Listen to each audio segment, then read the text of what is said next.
Hi hello welcome back to my channel. ಒಲ್ಲದ ಬಂದ ಭಾಗ 55. ಸಾಗರ್ನ ಸಹಾಯದಿಂದ ಮಾಯಾ ಕಾಪರ್ ಫ್ಯಾಕ್ಟರಿಗೆ ಬೇಕಾದ ಕಚ್ಚಾ ವಸ್ತುಗಳು ಬೆಳಗಿನ ಜಾವ 4 ಗಂಟೆಗೆ ಬಂದು ತಲುಪಿದವು. ಮಾಯಾ ಕಣ್ಣುಗಳಲ್ಲಿ ಸೋಲಿನ ಕೋಪ ಮಿಂಚುತ್ತಿರಲು ಫ್ಯಾಕ್ಟರಿಯ ಉತ್ಪಾದನೆಯನ್ನು ತಕ್ಷಣವೇ ಪ್ರಾರಂಭಿಸಲು ಆದೇಶಿಸಿದಳು. ಬೆಳಿಗ್ಗೆ 10 ಗಂಟೆ ಚೆನ್ನೈಯಾದ್ಯಂತ ಸೂರ್ಯ ನೆತ್ತಿಯ ಮೇಲೆ ಸುಡುತ್ತಿದ್ದಾಗ ಮಾಯಾ ಇಂಡಸ್ಟ್ರೀಸ್ ಪೂರ್ಣ ಪ್ರಮಾಣದಲ್ಲಿ ಕಾರ್ಯನಿರ್ವಹಿಸಲು ಪ್ರಾರಂಭಿಸಿತು. ಕಚ್ಚಾ ವಸ್ತುಗಳಿಲ್ಲದೆ 3 ದಿನಗಳಿಂದ ಸ್ತಬ್ಧವಾಗಿದ್ದ ಕಾರ್ಖಾನೆಯಲ್ಲಿ ಯಂತ್ರಗಳ ಸದ್ದು ಮತ್ತೆ ಕೇಳಿಸಿತು. ಅವನು ಆಸ್ಪತ್ರೆಯಿಂದ ಫೋನ್ ಮಾಡಿದಾಗ ಈ ಸುದ್ದಿ ಅವನಿಗೆ ಆಘಾತ ನೀಡಲಿಲ್ಲ, ಬದಲಿಗೆ ಆಶ್ಚರ್ಯವನ್ನುಂಟು ಮಾಡಿತು. ಅಥರ್ವ ತನ್ನ ಸಿಇಒ ಪ್ರವೀಣ್ ಬಳಿ, ಏನು ಹೇಳ್ತಿದ್ದೀಯ ಪ್ರವೀಣ್, ಸಪ್ಲೈ ಕಡಿತಗೊಂಡಿದ್ದರೂ ಮಾಯಾ ಫ್ಯಾಕ್ಟರಿ ರನ್ ಆಗ್ತಾ ಇದೆಯಾ? ಅವಳಿಗೆ ಯಾರು ಸಪ್ಲೈ ಮಾಡಿದ್ದು ಅಂತ ತಕ್ಷಣ ಕಂಡುಹಿಡಿ ಎಂದನು. ಆಗ ವಿಕ್ರಮ್ನ ಕೋಣೆಯಿಂದ ಹೊರಬಂದ ನಕ್ಷತ್ರ, ಏನಾಯ್ತು ಸರ್ ಎಂದು ಕೇಳಿದಳು. ಫ್ಯಾಕ್ಟರಿಯನ್ನು ನಿಲ್ಲಿಸುವುದಕ್ಕಾಗಿ ರಾ ಮೆಟೀರಿಯಲ್ ಅವಳಿಗೆ ಸಪ್ಲೈ ಮಾಡುವುದನ್ನು ನಿಲ್ಲಿಸಲು ಹೇಳಿದ್ದೆ, ಆದರೆ ಈಗ ಅವಳ ಫ್ಯಾಕ್ಟರಿ ರನ್ ಆಗ್ತಿದೆ ಎಂದು ಅವನು ಉತ್ತರಿಸಿದನು. ನಾನು ಹೇಳ್ತೀನಿ ಅಂತ ತಪ್ಪಾಗಿ ತಿಳ್ಕೋಬೇಡಿ, ಏನೋ ಬುದ್ಧಿ ಕೆಟ್ಟು ಆ ಹುಡುಗಿ ಆ ರೀತಿ ಮಾಡಿಬಿಟ್ಟಿದ್ದಾಳೆ, ಅದಕ್ಕಾಗಿ ಬೆನ್ನಟ್ಟಿ ಹೊಡೆಯುವುದು ಸರಿಯಲ್ಲ, ಇದನ್ನು ಬಿಟ್ಟು ಬಿಡಿ, ಇದುವರೆಗೂ ನೀವು ಮಾಡಿದ್ದು ಅವರಿಗೆ ಸಾಕಾಗಿರುತ್ತದೆ ಎಂದು ನಕ್ಷತ್ರ ಹೇಳಿದಳು. ಅವಳು ನನ್ನ ಬಳಿ ಬಂದು ಶರಣಾಗಲಿ, ಅವಳು ಮಾಡಿದ್ದು ತಪ್ಪು ಅಂತ ಅವಳ ಬಾಯಿಯಿಂದಲೇ ಒಪ್ಪಿಕೊಳ್ಳಬೇಕು, ಅಲ್ಲಿಯವರೆಗೂ ನಾನು ಬಿಡುವುದಿಲ್ಲ. ಅವಳ ಅಹಂಕಾರದಿಂದಾಗಿ ಇನ್ನು ಮುಂದೆಯೂ ವಿಕ್ರಮ್ಗೆ ಯಾವುದೇ ಅಪಾಯ ಬರಬಾರದು, ಅದಕ್ಕಾಗಿಯೇ ಈ ವಿಚಾರ ವಿಕ್ರಮ್ಗೆ ತಿಳಿಯುವುದು ಬೇಡ. ನೀನು ಅವನ ಪಕ್ಕದಲ್ಲಿ ಇರುವುದರಿಂದಲೇ ನಾನು ನೆಮ್ಮದಿಯಾಗಿ ಹೊರಗೆ ಕೆಲಸ ಮಾಡುತ್ತಿದ್ದೇನೆ. ಈಗ ನಾನು ಆಫೀಸ್ಗೆ ಹೋಗ್ತೀನಿ, ನೀನು ವಿಕ್ರಮ್ನನ್ನು ನೋಡಿಕೊ ಎಂದು ಹೇಳಿ ಅಥರ್ವ ಹೊರಟನು. ನಕ್ಷತ್ರ ಒಂದು ರೀತಿಯ ನೋವಿನೊಂದಿಗೆ ಕೋಣೆಯೊಳಗೆ ಹೋದಳು. ಪ್ರವೀಣ್ ಕೆಲವೇ ನಿಮಿಷಗಳಲ್ಲಿ ಮಾಹಿತಿಯನ್ನು ಕಲೆ ಹಾಕಿದನು. ಅಥರ್ವ ಆಫೀಸ್ ಕಡೆಗೆ ಹೋಗುತ್ತಿರುವಾಗ ಅವನಿಗೆ ಫೋನ್ ಬಂತು. ಸರ್, ಅದು ಉತ್ತರ ಭಾರತದ ಮಾರುಕಟ್ಟೆಯಲ್ಲಿ ಬಲಶಾಲಿಯಾಗಿರುವ ಸಾಗರ್ ಸಪ್ಲೈ ಮಾಡಿದ್ದಾನೆ. ಅವನು ಕಚ್ಚಾ ವಸ್ತುಗಳನ್ನು ದೊಡ್ಡ ಬೆಲೆಗೆ ಖರೀದಿಸಿ ಅವರಿಗೆ ಕೊಟ್ಟಿದ್ದಾನೆ. ಇದು ಕೇವಲ ಡೀಲ್ ಅಲ್ಲ ಸರ್, ಇದು ನಿಮ್ಮ ವಿರುದ್ಧ ಅವನು ತೆಗೆದುಕೊಂಡ ಮೊದಲ ಹೆಜ್ಜೆ ಅಂದಾಗ ಅಥರ್ವ ತನ್ನ ದವಡೆಯನ್ನು ಬಿಗಿಯಾಗಿ ಕಚ್ಚಿಕೊಂಡನು. ತನ್ನ ತಮ್ಮ ರಣವೀರ್ ಜೈಲಿಗೆ ಹೋದಾಗಿನಿಂದ ಸೇಡು ತೀರಿಸಿಕೊಳ್ಳಲು ಸಾಗರ್ ಕಾಯುತ್ತಿದ್ದನು ಎಂಬುದು ಅಥರ್ವನಿಗೆ ತಿಳಿದಿತ್ತು. ಮಾಯಾ ತಿಳಿಯದೆ ಒಂದು ಕ್ರಿಮಿನಲ್ ಜಾಲದಲ್ಲಿ ಸಿಲುಕಿದ್ದಾಳೆ ಎಂಬುದನ್ನು ಅವನು ಅರಿತನು. ಅಥರ್ವ ತಕ್ಷಣವೇ ಮಾಯಾಳ ಫ್ಯಾಕ್ಟರಿಯ ಕಡೆಗೆ ತೆರಳಿದನು. ಮಾಯಾ ಇಂಡಸ್ಟ್ರೀಸ್ ಆವರಣದಲ್ಲಿ ಉತ್ಪಾದನೆಯ ಗದ್ದಲದ ನಡುವೆ ಅಥರ್ವ ತನ್ನ ಹೊಸ ಕಪ್ಪು ಬಣ್ಣದ ರೋಲ್ಸ್ ರಾಯ್ಸ್ ಕಾರಿನಲ್ಲಿ ಬಂದು ಇಳಿದನು. ಅವಳು ಸುಟ್ಟು ಹಾಕಿದ ನಂತರ ಅದೇ ಕಾರನ್ನು ಖರೀದಿಸಿ ಅದರಲ್ಲಿ ಅವನು ಬರುವುದು ಅವನ ಗತ್ತನ್ನು ತೋರಿಸುತ್ತಿತ್ತು. ಅವನ ಆಗಮನ ಅಲ್ಲಿದ್ದ ಕಾರ್ಮಿಕರನ್ನು ಒಂದು ಕ್ಷಣ ಸ್ತಬ್ಧಗೊಳಿಸಿತು. ಮಾಯಾ ಫ್ಯಾಕ್ಟರಿಯ ಫ್ಲೋರ್ನಲ್ಲಿ ನಿಂತಿದ್ದಳು. ಅಥರ್ವ ಅವಳನ್ನು ಸಮೀಪಿಸುತ್ತಿದ್ದಂತೆ ಅವನ ನೆರಳು ಅವಳನ್ನು ಆವರಿಸಿತು. ಅಥರ್ವ ಜೋರು ಧ್ವನಿಯಲ್ಲಿ, ಕಾರ್ಖಾನೆಯ ಗದ್ದಲದ ನಡುವೆ ಅದ್ಭುತ ಮಿಸ್ ಮಾಯಾ, ನನ್ನ ಸಪ್ಲೈ ನಿಂತರೂ ನಿಮ್ಮ ಫ್ಯಾಕ್ಟರಿ ರನ್ ಆಗ್ತಿದೆ. ನಿಮಗೆ ಇಷ್ಟು ಧೈರ್ಯ ಕೊಟ್ಟವರು ಯಾರು ಅಂತ ನೋಡೋಕೆ ಬಂದೆ ಎಂದನು ಗಾಂಭೀರ್ಯದಿಂದ. ಮಾಯಾಗೆ ಇಷ್ಟು ಧೈರ್ಯವಾಗಿ ನೇರವಾಗಿ ಅವನನ್ನು ಎದುರಿಸಲು ಒಂದು ಅವಕಾಶ ಸಿಕ್ಕಿತು. ಅವಳು ತನ್ನ ಮುಖದಲ್ಲಿದ್ದ ಸೋಲಿನ ಎಲ್ಲ ಆಯಾಸವನ್ನು ತೆಗೆದು ಹಾಕಿ ಗರ್ವದಿಂದ ನೆಟ್ಟಗೆ ನಿಂತಳು. ಮಾಯಾ ಸ್ವಲ್ಪವೂ ಭಯವಿಲ್ಲದೆ, ಮಿಸ್ಟರ್ ಅಥರ್ವ ವರ್ಮನ್, ನಾನು ಹೇಳಿದ್ದೆ ಅಲ್ವಾ, ನನ್ನ ಕಂಪನಿಯನ್ನು ನಾನು ಉಳಿಸಿಕೊಳ್ಳಬಲ್ಲೆ ಅಂತ. ನೀವು ಅಂದುಕೊಂಡಿದ್ದು ತಪ್ಪು. ಈ ಜಗತ್ತು ನಿಮ್ಮ ವರ್ಮನ್ ಗ್ರೂಪ್ ಕಂಟ್ರೋಲ್ನಲ್ಲಿ ಮಾತ್ರ ನಡೆಯುತ್ತಿಲ್ಲ. ಬಿಸ್ನೆಸ್ನಲ್ಲಿ ನಾನು ಒಂದು ದಿನವೂ ನಿದ್ರಿಸದೆ ದುಡಿದಿದ್ದೇನೆ. ನೀವು ನನ್ನನ್ನು ವಿರೋಧಿಸಬೇಕು ಅಂತ ಅಂದುಕೊಂಡರೆ ಅದಕ್ಕೆ ಕಚ್ಚಾ ವಸ್ತುಗಳನ್ನು ಕಡಿತಗೊಳಿಸುವುದು ಹೇಳಿತನ ಎಂದಳು. ಅವಳ ಧೈರ್ಯ ಅಥರ್ವನಿಗೆ ಆಶ್ಚರ್ಯವನ್ನುಂಟು ಮಾಡಿತು. ಅವನು ಒಂದು ಕ್ಷಣ ಅವಳನ್ನು ನೋಡಿದನು. ನಿನ್ನ ಅಹಂಕಾರವನ್ನು ನೇರವಾಗಿ ನೋಡಲು ಬಂದಿಲ್ಲ. ಫ್ಯಾಕ್ಟರಿಗೆ ಬೇಕಾದ ರಾ ಮೆಟೀರಿಯಲ್ ಎಲ್ಲಿಂದ ಖರೀದಿಸಿದಿರಿ ಅಂತ ಕೇಳಲು ಬಂದೆ. ಸಾಗರ್ನಿಂದ ತಾನೇ ಅಂತ ಅಥರ್ವ ಸಾಗರ್ನ ಹೆಸರು ಹೇಳಿದ ಕೂಡಲೇ ಮಾಯಾ ಮುಖ ಒಂದು ಕ್ಷಣ ಮಂಕಾಯಿತು. ಆದರೆ ಅವಳು ಅದನ್ನು ಮರೆಮಾಚಿಕೊಂಡಿದ್ದಳು. ಮಾಯಾ ದೃಢವಾದ ಧ್ವನಿಯಲ್ಲಿ, ಹೌದು, ಸಾಗರ್ ಅವರೇ ಕೊಟ್ಟರು. ನೀವು ಎಷ್ಟು ದೊಡ್ಡ ವ್ಯಕ್ತಿ ಎಂದು ಅವರಿಗೂ ಗೊತ್ತು. ಆದರೆ ಬೇರೆ ಸಪ್ಲೈಯರ್ಗೆ ಬೇಕಾದರೆ ನಿಮ್ಮ ಮೇಲೆ ಭಯ ಇರಬಹುದು. ಆದರೆ ಎಲ್ಲರಿಗೂ ಅಲ್ಲ. ಬಿಸ್ನೆಸ್ನಲ್ಲಿ ನನಗೆ ಸಹಾಯ ಮಾಡಲು ಒಬ್ಬ ವ್ಯಕ್ತಿ ಇದ್ದರು. ಅವರನ್ನು ನೀವು ಎದುರಿಸಲು ಸಾಧ್ಯವಿಲ್ಲ ಎಂದಳು ಮಾಯಾ. ಅಥರ್ವ ಮಾಯಾಳ ಕೋಪವನ್ನು ಲೆಕ್ಕಿಸದೆ ಒಬ್ಬದ ವೃತ್ತಿಪರ ವಿವರಣೆಯೊಂದಿಗೆ ಉತ್ತರಿಸಿದನು. ಪ್ರಾಯೋಗಿಕ ಸತ್ಯವನ್ನು ಬಿಟ್ಟು ಮಾಡಿ, ಸಾಗರ್ನ ಸಹಾಯದಿಂದ ನಿಮ್ಮ ಫ್ಯಾಕ್ಟರಿ ನಡೆಯುತ್ತಿರುವುದು ಒಂದು ದಿನದ ಮಟ್ಟಿಗೆ ಸಂತೋಷ ನೀಡಬಹುದು. ಆದರೆ ಇದರಿಂದ ಏನಾಗುತ್ತದೆ ಅಂತ ನಿಮಗೆ ಗೊತ್ತಾ?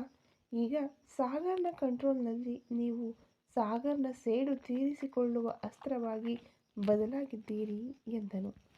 ಮಾಯಾ ಕೆಣಕುತ್ತಾ, ಹೌದು ಹೌದು, ನಾನು ಸೇಡಿನ ಅಸ್ತ್ರವಾಗಿಯೇ ಬದಲಾಗಿದ್ದೇನೆ. ನೀವು ನನ್ನನ್ನು ಎದುರಿಸಿ ನಿಲ್ಲುವ ತಾಕತ್ತು ಹೊಂದಿದ್ದರೆ ಯಾಕೆ ಹೇಳಿತನದಿಂದ ನನ್ನ ಅಪ್ಪನ ಹೂಡಿಕೆ ಕಂಪನಿಯನ್ನು, ನನ್ನ ಅಣ್ಣನ ಬಿಸ್ನೆಸ್ಸನ್ನು ಮುಚ್ಚಿಸಿದ್ದೀರಿ? ನೀವು ನನ್ನೊಡನೆ ನೇರವಾಗಿ ಸೆಣಸಾಡಲು ತಾಕತ್ತಿಲ್ಲದ ಹೇಳಿ ಎಂದಳು. ಮಾಯಾಳ ಆ ಹೇಳಿ ಎಂಬ ಟೀಕೆ ಅಥರ್ವನ ಅಹಂಕಾರವನ್ನು ಕೆಣಕಿತು. ತನ್ನ ಘನತೆಗೆ ಧಕ್ಕೆಯಾಗುವುದನ್ನು ಅವನು ಇಷ್ಟಪಡಲಿಲ್ಲ. ಅವನು ವಿಷ್ಣುವಿನ ಕಂಪನಿಯನ್ನು ವಶಪಡಿಸಿಕೊಂಡದ್ದು ಅವಳು ಕಾಪರ್ ಫ್ಯಾಕ್ಟರಿಯನ್ನು ಕಳೆದುಕೊಂಡಾಗ ಅವಳಿಗೆ ಆರ್ಥಿಕ ಬಲ ಇರಬಾರದು ಎಂಬುದಕ್ಕಾಗಿಯೇ. ಆದರೆ ಈಗ ಅವಳು ಕೇಳಿದ ಪ್ರಶ್ನೆ ಅವನ ಹೋರಾಟದ ನೈತಿಕತೆಯನ್ನು ಪ್ರಶ್ನಿಸುವಂತೆ ಮಾಡಿತು. ಅಥರ್ವ ಗಂಭೀರವಾದ ಧ್ವನಿಯಲ್ಲಿ, ವಿಷ್ಣುವಿನ ಬಿಸಿನೆಸ್ಸನ್ನು ಉಲ್ಲೇಖಿಸಿ ಹೇಳಿತನ ಅಂತ ಹೇಳ್ತೀರಾ? ಸರಿ, ನಿಮಗೆ ತಾಕತ್ತಿದ್ದರೆ ನಾನು ನಿಮ್ಮೊಡನೆ ನೇರ ಸೆಣಸಾಡುತ್ತೇನೆ. ಇದು ನನ್ನ ಪ್ರಾಮಾಣಿಕತೆಯ ಸಾಕ್ಷಿಯಾಗಿರಲಿ ಎಂದವನು ತಕ್ಷಣವೇ ತನ್ನ ಪ್ರವೀಣ್ಗೆ ಫೋನ್ ಮಾಡಿದನು. ಮಾಯಾ ಸೂಕ್ಷ್ಮವಾಗಿ ಗಮನಿಸಿದಳು. ಅಥರ್ವ ಪ್ರವೀಣ್ ಬಳಿ, ಪ್ರವೀಣ್, ಈಗ ಈ ಕ್ಷಣದಿಂದ ಮ್ಯಾಗ್ನಮ್ ಇನ್ಫ್ರಾ ಕಂಪನಿಯನ್ನು ವಿಷ್ಣು ಗ್ರೂಪ್ಗೆ ಅಧಿಕೃತವಾಗಿ ಹಿಂತಿರುಗಿಸಿಬಿಡು. ಅವನ ಕನ್ಸ್ಟ್ರಕ್ಷನ್ ಬಿಸ್ನೆಸ್ಗೆ ಬೇಕಾದ 500 ಕೋಟಿ ಹೂಡಿಕೆಯಿಂದ ಹಿಡಿದು ಎಲ್ಲ ಆರ್ಥಿಕ ಹೊಣೆಗಾರಿಕೆಗಳು ತಕ್ಷಣ ಹಳೆಯ ಸ್ಥಿತಿಗೆ ಬರಬೇಕು. ಅವನಿಗೆ ಯಾವುದೇ ನಷ್ಟವಾಗಬಾರದು. ವಿಷ್ಣುವಿನ ಕೆಲಸ ಇನ್ನು ಮುಂದೆ ಅಡೆತಡೆ ಇಲ್ಲದೆ ನಡೆಯಬೇಕು. ಆದರೆ ಮಾಯಾಗೆ ಒಂದು ಸಹಾಯವನ್ನು ಮಾಡಬಾರದು.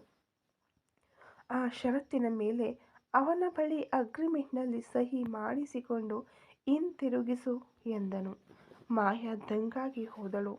ಅಥರ್ವ ಒಂದೇ ನಿಮಿಷದಲ್ಲಿ ಆದಿಶೇಷನ್ನ ಆರ್ಥಿಕ ನರವನ್ನು ಕತ್ತರಿಸಿದಷ್ಟೇ ವೇಗದಲ್ಲಿ ವಿಷ್ಣುವಿನ ಬಿಸ್ನೆಸ್ಸನ್ನು ಬಿಡುಗಡೆ ಮಾಡಿದ್ದನು. ಅಥರ್ವ ಮಾಯಾಳನ್ನು ನೋಡಿ, ಈಗ ಹೇಳಿ ಮಿಸ್ ಮಾಯಾ, ನಿನಗೂ ನನಗೂ ಮಾತ್ರ ಸಮಸ್ಯೆ. ಈಗ ನನ್ನ ಸವಾಲು ನಿನಗೆ. ನಿನ್ನ ಅಪ್ಪ ಮತ್ತು ಅಣ್ಣ ಈ ಯುದ್ಧದಿಂದ ಹೊರಬಂದಿದ್ದಾರೆ. ನೀನು ನನ್ನೊಡನೆ ನೇರ ಸೆಣಸಾಡು. ನಿನ್ನ ಫ್ಯಾಕ್ಟರಿಯನ್ನು ನೀನು ಉಳಿಸಿಕೊ. ನಿನ್ನ ಸವಾಲು ನನಗೆ ಎಂದನು. ಅವಳು ಸವಾಲು ಹಾಕಿದ್ದರಿಂದ ಅಥರ್ವ ಅವಳ ಕುಟುಂಬದ ಸದಸ್ಯರ ಮೇಲಿದ್ದ ಒತ್ತಡವನ್ನು ನಿವಾರಿಸಿದನು. ಇದು ಅವನ ವ್ಯಕ್ತಿತ್ವ ಮತ್ತು ಘನತೆಯನ್ನು ತೋರಿಸಿತು. ಇದು ಕೇವಲ ಆರ್ಥಿಕ ಯುದ್ಧವಲ್ಲ, ವೈಯಕ್ತಿಕ ನ್ಯಾಯದ ಯುದ್ಧ ಎಂಬುದನ್ನು ಅವನು ಸಾಬೀತುಪಡಿಸಲು ಬಯಸಿದನು. ಮಾಯಾ ತಡಬಡಾಯಿಸಿದರೂ ಕೋಪವನ್ನು ಬಿಡದೆ ವಿಶ್ವಾಸದಿಂದ, ನೀವು ಯಾವುದಕ್ಕಾಗಿ ಇದನ್ನು ಮಾಡಿದ್ದೀರಿ ಅಂತ ನನಗೆ ಗೊತ್ತಿಲ್ಲ. ಆದರೆ ನಾನು ನನ್ನ ಕುಟುಂಬದ ಸಹಾಯವಿಲ್ಲದೆ ಒಂಟಿಯಾಗಿ ಹೋರಾಡಲು ಸಿದ್ಧ ಎಂದಳು. ಅಥರ್ವ ಅವಳ ಬಳಿ ಬಂದು ಧ್ವನಿಯನ್ನು ತಗ್ಗಿಸಿ ಅವಳ ಹಿತದೃಷ್ಟಿಯಿಂದ ಹೋರಾಡಿ, ಆದರೆ ತಪ್ಪು ವ್ಯಕ್ತಿಯ ಬಳಿ ಹೋಗಬೇಡಿ ಮಿಸ್ ಮಾಯಾ. ನೀವು ಒಬ್ಬ ಹೆಣ್ಣಲ್ವಾ? ಅದಕ್ಕೆ ನನ್ನ ಮನಸ್ಸು ಕೇಳುತ್ತಿಲ್ಲ. ಸಾಗರ್ ಯಾರು ಅಂತ ನಿಮಗೆ ಗೊತ್ತಿಲ್ಲ. ಅವನು ಒಬ್ಬ ಉದ್ಯಮಿಯಲ್ಲ, ಅವನು ಒಬ್ಬ ಕ್ರಿಮಿನಲ್. ಅವನು ತನ್ನ ಸೇಡಿನ ಉದ್ದೇಶಕ್ಕಾಗಿ ನಿಮ್ಮನ್ನು ಒಂದು ದಾಳವಾಗಿ ಬಳಸಿಕೊಳ್ಳಲು ನೋಡುತ್ತಿದ್ದಾನೆ ಎಂದನು. ಅವನ ಕಣ್ಣುಗಳಲ್ಲಿ ನಿಜವಾದ ಕಾಳಜಿ ಕಾಣುತ್ತಿತ್ತು. ನೀವು ಈಗ ಸಾಗರ್ ಜೊತೆ ಡೀಲ್ ಮಾಡಿಕೊಳ್ಳುವುದನ್ನು ನಿಲ್ಲಿಸಿ. ನಿಮ್ಮ ಫ್ಯಾಕ್ಟರಿಗೆ ಬೇಕಾದ ಕಚ್ಚಾ ವಸ್ತುಗಳನ್ನು ನಾನೇ ಸಪ್ಲೈ ಮಾಡುತ್ತೇನೆ. ನಾನು ನಿಮಗೆ ಸಪ್ಲೈ ಮಾಡುತ್ತಲೇ ನಿಮ್ಮನ್ನು ಹೆದರಿಸಿ ಸ್ಪರ್ಧಿಸಲು ಸಿದ್ಧ. ಇದುವೇ ಪ್ರಾಮಾಣಿಕ ಪೈಪೋಟಿ. ನೀವು ಸಾಗರ್ ಬಳಿ ಸಿಕ್ಕಿ ಹಾಕಿಕೊಂಡರೆ ನಿಮ್ಮ ಗೌರವ ಮಾತ್ರವಲ್ಲ, ನಿಮ್ಮ ಜೀವನವೇ ಹಾಳಾಗಿ ಬಿಡುತ್ತದೆ ಎಂದ ಅವನ ಎಚ್ಚರಿಕೆ ಮತ್ತು ಸಹಾಯದ ಪ್ರಸ್ತಾಪ ಮಾಯಾಳನ್ನು ಆಘಾತಕ್ಕೊಳಗಾಗುವಂತೆ ಮಾಡಿತು. ಅವಳು ಒಂದು ನಿಮಿಷ ದಂಗಾಗಿ ನಿಂತಳು. ಇಷ್ಟು ಆಕ್ರಮಣಕಾರಿಯಾದವನು ಅವಳ ಹಿತದೃಷ್ಟಿಯಲ್ಲಿ ಇಷ್ಟು ಘನತೆ ಮತ್ತು ಕಾಳಜಿಯಿಂದ ಇರುವುದು ಏಕೆ? ಮಾಯಾ ಆ ಕಾಳಜಿಯನ್ನು ನಿರ್ಲಕ್ಷಿಸಿ ಗರ್ವದಿಂದ, ಅಗತ್ಯವಿಲ್ಲ ಮಿಸ್ಟರ್ ಅಥರ್ವ ವರ್ಮನ್. ನಿಮ್ಮ ರಾ ಮೆಟೀರಿಯಲ್ಸ್ ನನಗೆ ಬೇಕಾಗಿಲ್ಲ. ನೀವು ನನ್ನ ಕುಟುಂಬವನ್ನು ಪಾರು ಮಾಡಿದ್ದಕ್ಕಾಗಿ ಧನ್ಯವಾದಗಳು. ಆದರೆ ನನ್ನ ಕಾಪರ್ ಫ್ಯಾಕ್ಟರಿಯನ್ನು ನಾನೇ ಉಳಿಸಿಕೊಳ್ಳುತ್ತೇನೆ. ನಾನು ಸಾಗರ್ ಹಿಂದೆ ಇಲ್ಲ. ಅವನ ಬಳಿ ಬಿಸ್ನೆಸ್ ಡೀಲ್ ಮಾತ್ರ ಇಟ್ಟುಕೊಂಡಿದ್ದೇನೆ. ಅದಕ್ಕೆ ತಕ್ಕ ಹಣವನ್ನು ನಾನು ಅವನಿಗೆ ಸೆಟಲ್ ಮಾಡಿದ್ದೇನೆ. ನನಗೂ ನಿಮಗೂ ಸಮಸ್ಯೆ ಇದೆ. ಅವನಿಗೂ ನಿಮಗೂ ಇರುವ ಸಮಸ್ಯೆ ನನಗೆ ಅನಾವಶ್ಯಕ. ಅವನಿಗೆ ನಾನು ಸೇಡಿನ ದಾಳವಲ್ಲ. ನಾನು ನನ್ನ ಸ್ವಂತ ಸಮಸ್ಯೆಗಾಗಿ ಹೋರಾಡುತ್ತಿದ್ದೇನೆ. ಕಾಪರ್ ಮಾರ್ಕೆಟ್ನಲ್ಲಿ ನೀವು ನನ್ನೊಡನೆ ನೇರ ಸೆಣಸಾಡಿ ನೋಡಿ. ನನ್ನ ಬ್ರ್ಯಾಂಡನ್ನು ಸಾಧ್ಯವಾದರೆ ನಾಶ ಮಾಡಿ ನೋಡಿ. ನನ್ನಿಂದ ನನ್ನ ಉದ್ಯಮವನ್ನು ಉಳಿಸಿಕೊಳ್ಳಲು ಸಾಧ್ಯವಾಗದಿದ್ದರೆ ನಾನು ಆ ಸೋಲನ್ನು ಒಪ್ಪಿಕೊಳ್ಳಲು ಸಿದ್ಧ. ಆದರೆ ನಿಮ್ಮ ಕರುಣೆಯನ್ನು ಒಪ್ಪಿಕೊಳ್ಳಲು ಸಿದ್ಧಳಿಲ್ಲ ಎಂದ ಮಾಯಾ ಅಥರ್ವನ ಘನತೆಯನ್ನು ಒಂದು ಲೆಕ್ಕಕ್ಕೆ ಪರಿಗಣಿಸಲಿಲ್ಲ. ಅವಳು ಅಥರ್ವನ ವಿರುದ್ಧ ಕಾದಾಡಲು ತಯಾರಾದಳು. ಅಥರ್ವನ ಕಣ್ಣುಗಳಲ್ಲಿ ಕೋಪ ಮಿಂಚಿತು. ಅಂತಿಮವಾಗಿ ಎಚ್ಚರಿಸುತ್ತಾ, ಸರಿ, ನೀವು ನನ್ನ ಶತ್ರುವಾಗಿ ನಿಲ್ಲಬೇಕು ಅಂತ ತೀರ್ಮಾನಿಸಿಬಿಟ್ಟಿದ್ದೀರಿ. ಸಂತೋಷ. ಪೈಪೋಟಿ ನನಗೂ ನಿನಗೂ ಮಾತ್ರ. ನೀನು ಇನ್ನು ಮುಂದೆ ನನ್ನೊಂದಿಗೆ ಸೆಣಸಾಡು. ಆದರೆ ಸಾಗರ್ ಜೊತೆ ಕೈ ಜೋಡಿಸಿದರೆ ನಿನ್ನ ಜೀವನವೇ ಹಾಳಾಗಿ ಬಿಡುತ್ತದೆ. ಇಂದು ನಿನಗೆ ರಾ ಮೆಟೀರಿಯಲ್ ಸಪ್ಲೈ ಮಾಡುತ್ತಾನೆ. ಆದರೆ ಒಂದು ದಿನ ಖಂಡಿತ ಅವನೇ ಅದನ್ನು ನಿಲ್ಲಿಸಿ ನಿನಗೆ ಚೆಕ್ ಇಡುತ್ತಾನೆ. ನಿನ್ನಿಂದ ಅವನನ್ನು ಒಂಟಿಯಾಗಿ ನಿಭಾಯಿಸಲು ಸಾಧ್ಯವಿಲ್ಲ. ಈ ಎಚ್ಚರಿಕೆ ಒಬ್ಬ ಸ್ಪರ್ಧಿಯಿಂದ ಅಲ್ಲ, ಒಬ್ಬ ಮನುಷ್ಯನಾಗಿ ನಾನು ಕೊಡುತ್ತಿದ್ದೇನೆ. ಅವನೊಂದಿಗಿನ ಡೀಲ್ ಕ್ಯಾನ್ಸಲ್ ಮಾಡು. ಇಂದು ಸಂಜೆ ನಿನ್ನ ಫ್ಯಾಕ್ಟರಿಗೆ 6 ತಿಂಗಳಿಗೆ ಬೇಕಾದ ರಾ ಮೆಟೀರಿಯಲ್ಸ್ ಅನ್ನು ಸುಗಂಧಂ ಏಜೆನ್ಸಿಯಿಂದ ಕಳುಹಿಸಲು ಹೇಳುತ್ತೇನೆ ಎಂದವನು ಒಂದು ಕ್ಷಣ ಅಲ್ಲೇ ನಿಂತನು. ಮಾಯಾ ಅದನ್ನು ಲೆಕ್ಕಕ್ಕೆ ತೆಗೆದುಕೊಳ್ಳಲಿಲ್ಲ. ಅಥರ್ವ ತನ್ನ ಘನತೆ ಮತ್ತು ವ್ಯಕ್ತಿತ್ವವನ್ನು ಎತ್ತಿ ಹಿಡಿದು ಕಾರಿನ ಕಡೆಗೆ ನಡೆದನು. ಅವನು ಕಾರು ಹತ್ತಿ ಹೋಗುವಾಗ ಮಾಯಾ ವಿಜಯಶಾಲಿಯಾಗಿ ನಕ್ಕಳು. ಅವಳ ಕುಟುಂಬ ಪಾರಾಯಿತು. ಈಗ ಅವಳು ಒಂಟಿಯಾಗಿ ನಿಂತು ಹೋರಾಡಲಿದ್ದಾಳೆ.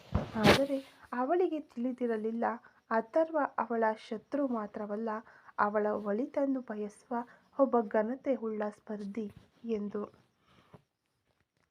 ಅಂದು ಸಂಜೆ ಮಾಯಾಳ ಮನಸ್ಸಿನಲ್ಲಿ ವಿಕ್ರಮ್ನ ನೆನಪು ಮಾತ್ರ ತುಂಬಿತ್ತು. ಇಂದಾದರೂ ಅವನು ಬಂದು ಬಿಡಲಾರನೇ ಎಂಬ ಹಂಬಲ ಹೆಚ್ಚಾಗಲು ಫ್ಯಾಕ್ಟರಿಯಿಂದ ಕಾರಿನಲ್ಲಿ ಹೊರಟವಳು ಸೆಕ್ಯೂರಿಟಿಯ ಮನೆಗೆ ಹೋದಳು. ಅಲ್ಲಿ ಸೆಕ್ಯೂರಿಟಿಯ ಮಗಳು ಮಧುಮಿತಾ ಮತ್ತು ಹೆಂಡತಿ ಸೇವಂತಿ ಇಬ್ಬರೂ ಇದ್ದರು. ಕಾರನ್ನು ಬದಿಯಲ್ಲಿ ನಿಲ್ಲಿಸಿ ಒಳಗೆ ಹೋದವಳನ್ನು ನೋಡಿ ಮಧುಮಿತಾ ವೇಗವಾಗಿ ಓಡಿ ಬಂದಳು. ಬನ್ನಿ ಮೇಡಮ್ ಎಂದಳು ಮಧು. ನನ್ನ ಕಾರ್ ಇಲ್ಲೇ ಇರಲಿ, ನನಗೆ ನಿನ್ನ ಸ್ಕೂಟಿಯ ಕೀ ಬೇಕು ಎಂದು ಮಾಯಾ ಕೇಳಿದಳು. ಮೇಡಮ್, ನೀವು ಹೇಗೆ ನನ್ನ ಸ್ಕೂಟಿಯಲ್ಲಿ ಎಂದು ಮಧು ತಡಬಡಾಯಿಸಿದಳು. ಅದೆಲ್ಲ ಏನೂ ಇಲ್ಲ, ನಾನು ನನ್ನ ಫ್ರೆಂಡನ್ನು ನೋಡಲು ಹೋಗುತ್ತಿದ್ದೇನೆ. ಅಲ್ಲಿ ರಸ್ತೆ ಸ್ವಲ್ಪ ಕಿರಿದಾಗಿದೆ. ಕಾರಿನಲ್ಲಿ ಹೋದರೆ ಮೇನ್ ರೋಡ್ನಲ್ಲಿ ನಿಲ್ಲಿಸಿ ಒಳಗೆ ಇಳಿದು ನಡೆದುಕೊಂಡು ಹೋಗಬೇಕಾಗುತ್ತದೆ. ತುಂಬ ದೂರ. ಅದಕ್ಕೆ ತಾನೇ ನನಗೆ ಯಾರ ಹತ್ತಿರ ಕೇಳುವುದೆಂದು ತಿಳಿಯಲಿಲ್ಲ. ಅದಕ್ಕೆ ನಾನು ಇಲ್ಲಿಗೆ ಬಂದೆ ಮಧು ಎಂದು ಮಾಯಾ ಹೇಳಿದಳು.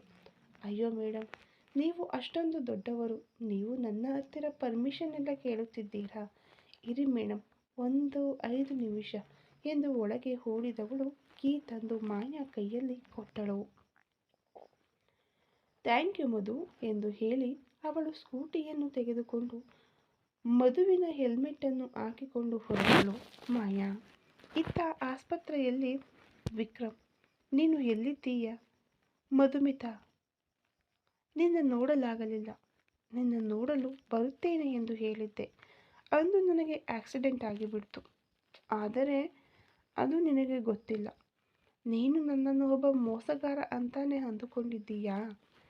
ನಿನ್ನನ್ನು ಈಗಲೇ ಬಂದು ನೋಡಬೇಕು ಅನ್ನಿಸುತ್ತಿದೆ. ಆದರೆ ಎಲ್ಲಿದ್ದೀಯ ಅಂತ ಗೊತ್ತಿಲ್ಲವಲ್ಲ ಎಂದು ಒಂದು ರೀತಿಯ ನೋವಿನಿಂದ ಮಲಗಿದ್ದನು. ಅವನ ಹತ್ತಿರ ಬಂದು ಕುಳಿತಳು ನಕ್ಷತ್ರ. ಅವನಿಗಾಗಿ ಬಿಸಿಯಾದ ಸೂಪ್ ತಂದಿದ್ದಳು. ವಿಕ್ರಮ್ ಸರ್, ಈ ಸೂಪ್ ಕುಡಿಯಿರಿ ಎಂದು ಅವಳೇ ಸ್ಪೂನ್ನಲ್ಲಿ ತೆಗೆದು ಅವನ ಬಾಯಿಯ ನೇರಕ್ಕೆ ಕೊಂಡೊಯ್ಯಲು ಅವಳ ಮುಖವನ್ನು ಆಳವಾಗಿ ನೋಡಿದನು ವಿಕ್ರಮ್. ಯಾಕೆ ನನ್ನನ್ನು ಹಾಗೆ ನೋಡುತ್ತಿದ್ದೀರಾ? ನಿಮ್ಮ ಅಣ್ಣ ಆಫೀಸ್ಗೆ ಹೋಗಿದ್ದಾರೆ. ಅವರು ಬರುವುದು ಲೇಟ್ ಆಗುತ್ತದೆ. ಅಲ್ಲಿಯವರೆಗೂ ನೀವು ಏನೂ ತಿನ್ನದೇ ಇರುತ್ತೀರಾ? ಡಾಕ್ಟರ್ ಆಗಾಗ ಸೂಪ್, ಜ್ಯೂಸ್ ಈ ಥರ ಏನಾದರೂ ಕೊಡ್ತಾನೆ ಇರಬೇಕು ಅಂತ ಹೇಳಿದ್ದಾರೆ ಎಂದಳು ನಕ್ಷತ್ರ. ನಾನು ಅದಕ್ಕೆ ನೋಡಲಿಲ್ಲ ಅತ್ತಿಗೆ. ನನ್ನನ್ನು ಸರ್ ಎಂದು ಕರೆಯುವಾಗ ನೀವು ನನಗೆ ತುಂಬ ದೂರದವರಂತೆ ಕಾಣುತ್ತೀರಾ. ಇಲ್ಲಿ ನೋಡಿ, ನನ್ನನ್ನು ವಿಕ್ರಮ್ ಅಂತ ಹೆಸರಿಡಿದು ಕರೆಯಿರಿ. ಈ ಸರ್ ಬೇಡವೇ ಬೇಡ ಎಂದನು ವಿಕ್ರಮ್.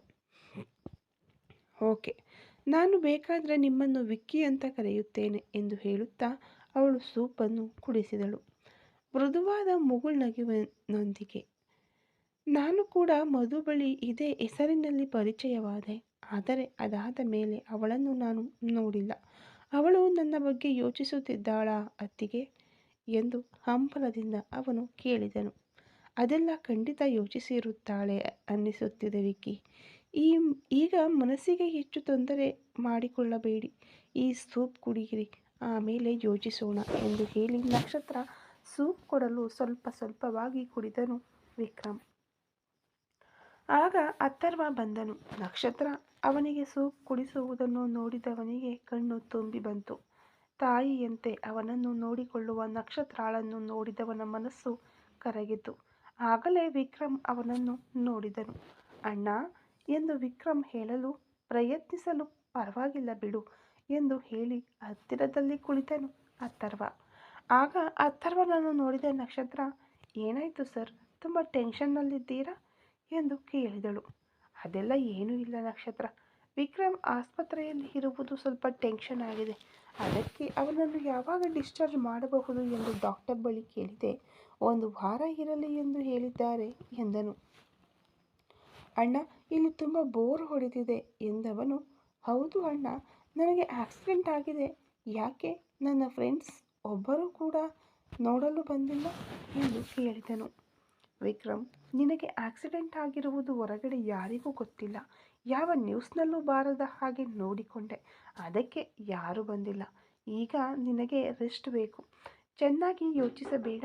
ಮನೆಗೆ ಹೋದ ಮೇಲೆ ನಿನ್ನ ಫ್ರೆಂಡ್ಸ್ಗೆ ಫೋನ್ ಮಾಡಿ ಬರಮಾಡಿಕೊಂಡು ನೀನು ನೋಡು. ಈಗ ಯಾವುದರ ಬಗ್ಗೆಯೂ ಯೋಚಿಸದೆ ರಿಲ್ಯಾಕ್ಸ್ ಆಗಿ ರೆಸ್ಟ್ ತಗೋ. ಅದಕ್ಕೆ ನಕ್ಷತ್ರ ನಿನ್ನ ಜೊತೆ ಇದ್ದಾಳೆ. ಅವಳು ನಿನ್ನನ್ನು ಚೆನ್ನಾಗಿ ನೋಡಿಕೊಳ್ಳುತ್ತಾಳೆ. ನಾನು ಬಿಸ್ನೆಸ್ ನೋಡಿಕೊಳ್ಳುತ್ತೇನೆ. ಸಂಜೆ ಟೈಮ್ನಲ್ಲಿ ನಿನ್ನ ಜೊತೆ ಬರುತ್ತೇನೆ, ಓಕೆನಾ? ತುಂಬ ಮನಸ್ಸನ್ನು ಗೊಂದಲಗೊಳಿಸಬೇಡ ಎಂದು ಅಥರ್ವ ಹೇಳಿದನು. ಸರಿ ಅಣ್ಣ ಎಂದನು ವಿಕ್ರಮ್. ಆಗ ಅಥರ್ವ ನಕ್ಷತ್ರ ಮನಸ್ಸಿಗೆ ಒಂಥರ ಆಗ್ತಿದೆ. ದೇವಸ್ಥಾನಕ್ಕೆ ಹೋಗಿ ಬರೋಣ ಅನ್ನಿಸ್ತಿದೆ. ಈಗ ಕಾರ್ತಿಕ್ ಬರುತ್ತಾನೆ. ಅವನು ವಿಕ್ರಮ್ನನ್ನು ನೋಡಿಕೊಳ್ಳುತ್ತಾನೆ. ನಾವಿಬ್ಬರು ದೇವಸ್ಥಾನಕ್ಕೆ ಹೋಗಿ ವಿಕ್ರಮ್ ಹೆಸರಿನಲ್ಲಿ ಅರ್ಚನೆ ಮಾಡಿಸಿಕೊಂಡು ಬರೋಣವಾ ಎಂದು ಕೇಳಿದನು. ಸರಿ, ಹೋಗೋಣ ಎಂದಳು ನಕ್ಷತ್ರ. ಸರ್ ಎನ್ನುವುದನ್ನು ಬಿಟ್ಟು ಸರಿ ಹೋಗೋಣ ಎಂದು ಅವಳು ಹೇಳಿದ್ದೇ ಅವಳ ಮನಸ್ಸಿನಲ್ಲಿ ಉಂಟಾಗಿರುವ ಒಂದು ಸಣ್ಣ ಬದಲಾವಣೆಯನ್ನು ಅಥರ್ವನಿಗೆ ಅರ್ಥ ಮಾಡಿಸಿತು. ದೇವಸ್ಥಾನಕ್ಕೆಂದೊಡನೆ ವಿಕ್ರಮ್ ಮನಸ್ಸನ್ನು ತಲ್ಲಣಿಸಿತು. ಅಣ್ಣ, ನಾನು ಬರಲೇ ಎಂದನು ವೇಗವಾಗಿ. ಹೇಯ್, ನೀನು ತುಂಬ ಸ್ಟ್ರೈನ್ ಮಾಡಿಕೊಳ್ಳಬಾರದು. ನಾವು ಮನೆಗೆ ಹೋಗಿ ಒಂದು ವಾರ ನೀನು ರೆಸ್ಟ್ ತಗೋಬೇಕು. ಅದಾದ ಮೇಲೆ ನಿನ್ನನ್ನು ದೇವಸ್ಥಾನಕ್ಕೆ ಕರೆದುಕೊಂಡು ಹೋಗುತ್ತೇವೆ. ಈಗ ನಿನಗಾಗಿ ನಾವು ಹೋಗಿ ಬೇಡಿಕೊಂಡು ಬರುತ್ತೇವೆ ಎಂದನು ಅಥರ್ವ. ಇಲ್ಲ ಅಣ್ಣ, ಅದು ಬಂದು ಎಂದು ವಿಕ್ರಮ್ ಹಿಂಜರಿಯಲು, ಏನೋ ಎಂದು ಅಥರ್ವ ಕೇಳಿದನು. ಇಲ್ಲ ಅಣ್ಣ, ನನಗೆ ಹೇಳುವುದು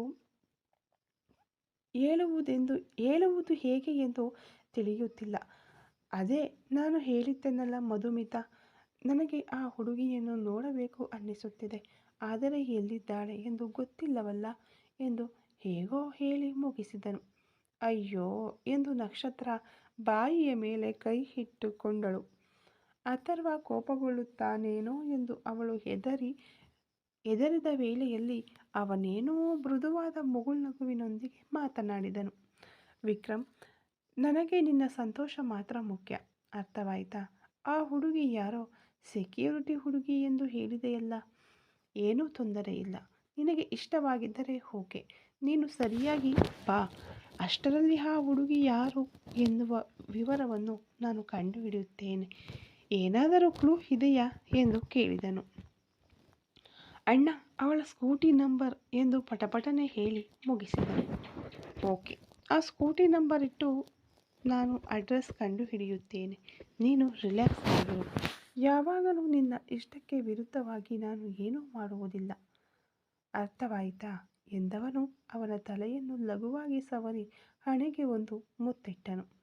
ಆಗ ಕಾರ್ತಿಕ್ ಒಳಗೆ ಬಂದನು. ಬಾಸ್, ಈ ಫೈಲ್ನಲ್ಲಿ ಮಾತ್ರ ನೀವು ಒಂದು ಸೈನ್ ಮಾಡ್ತೀರಾ?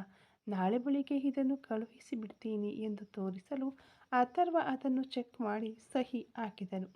ಕಾರ್ತಿಕ್, ನಿನಗೆ ಈಗ ತಲೆನೋವು ಹೇಗಿದೆ?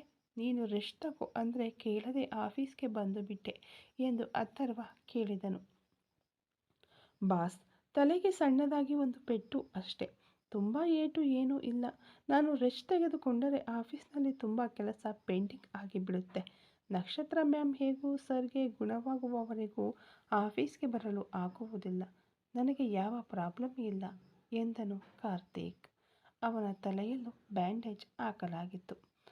ಕಾರ್ತಿಕ್, ನೀನು ವಿಕ್ರಮ್ ಜೊತೆ ಇರು, ನಾವಿಬ್ಬರು ದೇವಸ್ಥಾನಕ್ಕೆ ಹೋಗಿ ಬರುತ್ತೇವೆ ಎಂದು ಅಥರ್ವ ಹೇಳಲು, ಓಕೆ ಬಾಸ್, ನೀವು ಹೋಗಿ ಬನ್ನಿ, ಜೂನಿಯರ್ ಬಾಸ್ನ ನಾನು ನೋಡಿಕೊಳ್ಳುತ್ತೇನೆ ಎಂದನು ಕಾರ್ತಿಕ್. ಓಕೆ ಎಂದು ಅವನ ಭುಜದ ಮೇಲೆ ತಟ್ಟಿ ನಕ್ಷತ್ರಳೊಂದಿಗೆ ಹೊರಟನು ಅಥರ್ವ. ಬಾಸ್, ಈಗ ನಿಮಗೆ ಹೇಗಿದೆ ಎಂದು ಕೇಳಿಕೊಂಡೆ ವಿಕ್ರಮ್ ಹತ್ತಿರ ಬಂದನು ಕಾರ್ತಿಕ್. ವಿಕ್ರಮ್ ಕೂಡ ಕಾರ್ತಿಕ್ ಬಂದ ಕೂಡಲೇ ಹಳೆಯ ಉತ್ಸಾಹದಿಂದ ಮಾತನಾಡಲಾರಂಭಿಸಿದನು. ಇತ್ತ ದೇವಸ್ಥಾನದಲ್ಲಿ ಮಾಯಾ ಸ್ಕೂಟಿಯನ್ನು ನಿಲ್ಲಿಸಿ ದೇವಸ್ಥಾನದ ಹತ್ತಿರ ಬಂದವಳು ಅಲ್ಲಿದ್ದ ಹೂವಿನ ಅಂಗಡಿಯಲ್ಲಿ ಹಾರವನ್ನು ಕೊಂಡುಕೊಂಡು, ದೇವರೇ, ನಿನ್ನನ್ನೇ ಬೆಟ್ಟದಷ್ಟು ನಂಬಿದ್ದೇನೆ, ನನ್ನ ವಿಕ್ಕಿ ಇಂದಾದರೂ ದೇವಸ್ಥಾನಕ್ಕೆ ಬಂದು ಬಿಡಬೇಕು ಎಂದು ಬೇಡಿಕೊಂಡೇ ಒಳಗೆ ಹೋದಳು. ದೇವಸ್ಥಾನವನ್ನು ಒಂದು ಸುತ್ತು ಪ್ರದಕ್ಷಿಣೆ ಮಾಡಿದವಳ ಕಣ್ಣುಗಳು ಒಂದು ಜಾಗವನ್ನು ಬಿಡದೆ ವಿಕ್ರಮ್ನನ್ನು ಹುಡುಕಿದವು. ಗರ್ಭಗುಡಿಗೆ ಹೋದವಳು ಅಲ್ಲಿ ಹಾರ ಕೊಟ್ಟು ವಿಘ್ನೇಶ್ ಎಂಬ ಹೆಸರಿಗೆ ಅರ್ಚನೆ ಮಾಡಿಸಿದವಳು ದೇವರನ್ನೇ ಕಣ್ಣು ಮಿಟುಕಿಸದೆ ನೋಡಿದಳು. ಮನಸ್ಸಿನಲ್ಲೇ ಬೇಡಿಕೊಂಡವಳು, ದೇವರೇ, ನಿನಗೆ ತಿಳಿಯದ್ದು ಏನೂ ಇಲ್ಲ. ಇಲ್ಲೇ ವಿಕ್ಕಿಯನ್ನು ನೋಡಿದೆ. ಅವನು ಯಾರು ಏನು ಅಂತ ನನಗೆ ಗೊತ್ತಿಲ್ಲ. ಆದರೆ ಜನ್ಮ ಜನ್ಮದ ಬಂಧದಂತೆ ಮನಸ್ಸಿನಲ್ಲಿ ಒಂದು ಭಾವನೆ, ವಿಕ್ಕಿ ಇಲ್ಲದೆ ನನ್ನ ಲೈಫ್ ಇಲ್ಲ ಎನ್ನುವಂತಹ ಫೀಲ್ ಬರುತ್ತಿದೆ. ಆ ನಿಮಿಷ ನನ್ನ ಐಡೆಂಟಿಟಿಯನ್ನು ಮರೆಮಾಚಿಕೊಂಡೆ. ಅವನು ಹೆದರಿ ಬೇಡ ಎಂದು ಬಿಟ್ಟು ಹೋಗಿಬಿಡುತ್ತಾನೇನೋ ಎಂದು ನಾನು ಸೆಕ್ಯೂರಿಟಿ ಹುಡುಗಿ ಎಂದು ಸುಳ್ಳು ಹೇಳಿದೆ. ಆದರೆ ಈಗ ಯಾಕೆ ಸುಳ್ಳು ಹೇಳಿದೆ ಎಂದು ತುಂಬ ಫೀಲಿಂಗ್ ಆಗ್ತಿದೆ. ಒಂದು ವೇಳೆ ನಿಜ ಹೇಳಿದ್ದರೆ ವಿಕ್ಕಿ ನನ್ನನ್ನು ಅರ್ಥ ಮಾಡಿಕೊಳ್ಳುತ್ತಿದ್ದನೋ ಏನೋ ಗೊತ್ತಿಲ್ಲ. ಆದರೆ ಈಗ ನೋಡಲಾಗದಷ್ಟು ಮನಸ್ಸು ತುಂಬ ನೋಯುತ್ತಿದೆ. ಈ 2-3 ದಿನದಿಂದ ಅವನನ್ನು ನೋಡದಿರುವುದು ಮನಸ್ಸಿನಲ್ಲಿ ಏನೋ ದೊಡ್ಡ ಭಾರ ಇರುವಂತೆ ಅನ್ನಿಸುತ್ತಿದೆ. ನನಗೆ ಏನು ಮಾಡುವುದೆಂದು ತಿಳಿಯುತ್ತಿಲ್ಲ. ಆದರೆ ಒಂದೇ ಒಂದು ನಂಬಿಕೆ, ನಾನು ಮನಸ್ಸಿನಲ್ಲಿ ನೆನಪಿಸಿಕೊಂಡು ತವಕಿಸುತ್ತಿರುವಂತೆಯೇ ನನ್ನ ವಿಕ್ಕಿ ಕೂಡ ನನ್ನ ಬಗ್ಗೆ ಯೋಚಿಸುತ್ತಾನೆ ಎಂದು ಒಳಗೊಳಗೆ ಅನ್ನಿಸುತ್ತಿದೆ. ಎಲ್ಲಿದ್ದರೂ ನನ್ನ ವಿಕ್ಕಿ ಚೆನ್ನಾಗಿರಬೇಕು. ಅವನನ್ನು ಮತ್ತೊಮ್ಮೆ ಭೇಟಿಯಾದಾಗ ನನ್ನ ಬಗ್ಗೆ ಎಲ್ಲ ನಿಜವನ್ನು ಅವನ ಬಳಿ ಹೇಳಿ ನಾನು ಅವನನ್ನೇ ಮದುವೆಯಾಗುತ್ತೇನೆ. ಅದರ ಮೇಲೂ ನಾನು ಶ್ರೀಮಂತ ಹುಡುಗಿ ಎಂದು ಅವನಿಗೆ ಭಯವಾದರೆ ನಿನಗಾಗಿ ಎಲ್ಲವನ್ನು ಬಿಟ್ಟು ಬರುತ್ತೇನೆ ಎಂದು ಅವನ ಬಳಿ ಹೇಳುತ್ತೇನೆ. ನನಗೆ ಈ ನಿಮಿಷ ಕೋಟೆಗಿಂತ ಅವನ ಒಂದು ನಗುವಿನ ಮನಸ್ಸು ಹಂಬಲಿಸುತ್ತಿದೆ. ಅವನ ಜೊತೆ ಇದ್ದರೆ ನಾನು ತುಂಬ ಸಂತೋಷವಾಗಿರುತ್ತೇನೆ ಅನ್ನಿಸುತ್ತಿದೆ. ಹಣದಿಂದ ನೆಮ್ಮದಿ ಇಲ್ಲ. ಪೈಪೋಟಿ ಮಾಡಿಕೊಂಡು ಓಡುತ್ತಿದ್ದೇನೆ. ಈ ಪೈಪೋಟಿ ಯಾವಾಗ ಮುಗಿಯುತ್ತದೆಯೋ ಗೊತ್ತಿಲ್ಲ. ಆದರೆ ವಿಕ್ಕಿ ಜೊತೆ ಇದ್ದರೆ ನನಗೆ ಎಲ್ಲ ಸರಿ ಹೋಗುತ್ತದೆ ಅನ್ನಿಸುತ್ತಿದೆ ಎಂದು ಮನಸಾರೆ ಬೇಡಿಕೊಂಡಳು. ದೀಪಾರಾಧನೆ ತೋರಿಸಲು ದೇವರನ್ನು ನೋಡುತ್ತಿದ್ದವಳಿಗೆ ಆ ಜಾಗವನ್ನು ಬಿಟ್ಟು ಕದಲಲು ಮನಸ್ಸಿಲ್ಲದೆ ಮೊಳೆ ಹೊಡೆದಂತೆ ನಿಂತಳು. ಆಗ ಅಥರ್ವನ ಕಾರ್ ಬಂದು ನಿಂತಿತು. ಹೊರಗಿರುವ ಅಂಗಡಿಯಲ್ಲೇ ಪೂಜೆಗೆ ಬೇಕಾದ ಎಲ್ಲ ವಸ್ತುಗಳು, ಹಾರಗಳನ್ನು ಕೊಂಡುಕೊಂಡು ನಕ್ಷತ್ರಳೊಂದಿಗೆ ಒಳಗೆ ಬಂದನು ಅಥರ್ವ. ಈ ಕತೆ ಇನ್ನು ಮುಂದುವರಿಯುವುದು. ದಯವಿಟ್ಟು ಸ್ಟೋರಿ ಇಷ್ಟ ಆಗ್ತಾ ಇದ್ದರೆ ಲೈಕ್ ಮಾಡಿ, ಶೇರ್ ಮಾಡಿ, ಕಮೆಂಟ್ ಮಾಡಿ. ಹಾಗೆ ಸಬ್ಸ್ಕ್ರೈಬ್ ಮಾಡಿಕೊಂಡು ವಿಡಿಯೋ ನೋಡಿ. ಪಕ್ಕದಲ್ಲಿ ಕಾಣೋ ಬೆಲ್ ಐಕನ್ ಕೂಡ ಕ್ಲಿಕ್ ಮಾಡ್ಕೊಳ್ಳಿ. Thank you so much.